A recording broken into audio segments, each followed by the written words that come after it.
This message is for educators who want to become better teachers. As a teacher, what are you doing to better serve the students in your classroom who are both culturally and linguistically diverse? How are you working to meet their needs? One way to do this is by using Zaretta Hammond's culturally responsive teaching and the brain, and it promotes authentic engagement and rigor among culturally and linguistically diverse students. It'll really help you become a culturally responsive teacher.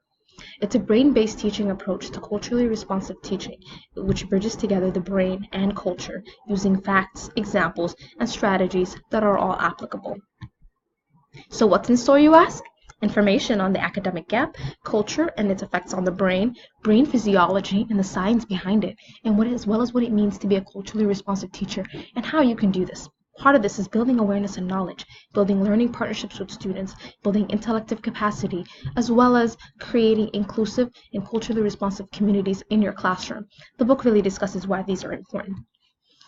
But wait, there's more. There's strategies on how to grab students' attention, make sure the brain is paying attention, how to promote active processing, applying what students have learned, the academic mindset, and how to really shift towards this mindset, as well as giving feedback and establishing a rapport.